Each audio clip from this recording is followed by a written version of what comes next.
উপস্থিত সকলকে যথাযোগ্য স্থানে আমার শ্রদ্ধা, প্রণাম ও ভালোবাসা জানাই।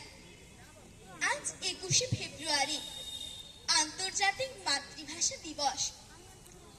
আজকের এই দিনে 1952 সালে যে সমস্ত ভাষা শহীদরা ভাষার জন্য নিজেদের বুকের রক্ত তুলে দিয়েছিলেন, তাদেরকে আমার শ্রদ্ধা জানিয়ে আজ আমি একটি আবৃত্তি পরিবেশন করছি।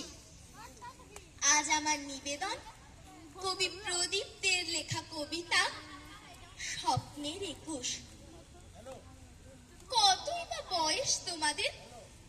কারো 18, কারো বা 20 কিংবা 21।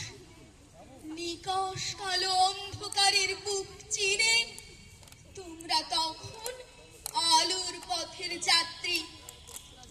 বুকে তোমাদের বারুদের বিস্ফোরণ, আর দু চোখে স্বপ্নের ছন্দ। পুলিশের হাতের রাইফেল রক্ত স্নাত প্রহরের অপেক্ষায়। ওদের গর্জনকে তোমরা ভয় পাওনি। তোমরা ভাষা বিপ্লবী।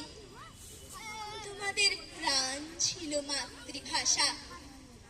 তোমাদের স্বপ্ন ছিল মাতৃভাষা।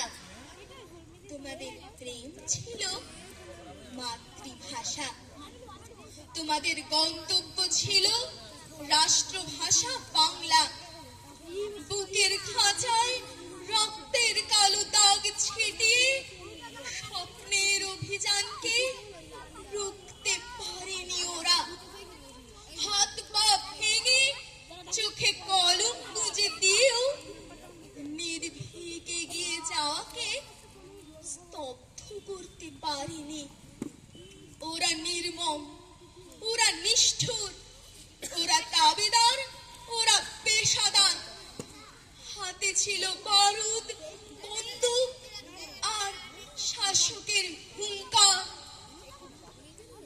বর্ণে বর্ণে, পাতায় পাতায় কত রক্ত ভেজা ইতিহাস, আর দীর্ঘশ্বাসের উত্তাল তরঙ্গে তোমরাই উপহার দিয়ে গেছো সেই অলৌকিক ভোর। তোমাদের প্রাণের সৌধে রচিত হয়েছে সম্মানের ইমারত। 52 সাল বর্ণের এক গৌরব গাথা, রাজকীয় আবেশ। কিন্তু তোমাদের রক্তে ভেজা মাটিতে আজ দুঃসময়ের আস্ফালন।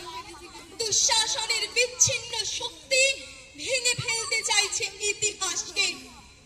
21-এর সেই স্বপ্নকে পূর্বের হানাদাররা গ্রাস করতে চাইছে দেশকে, তার ভাষাকে।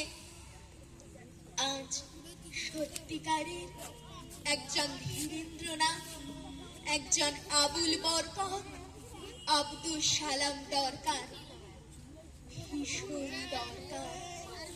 তোমাদের জীবন চুয়ানো সৃষ্টিকে বাঁচাতে আজ তোমাদেরই দরকার। নমস্কার।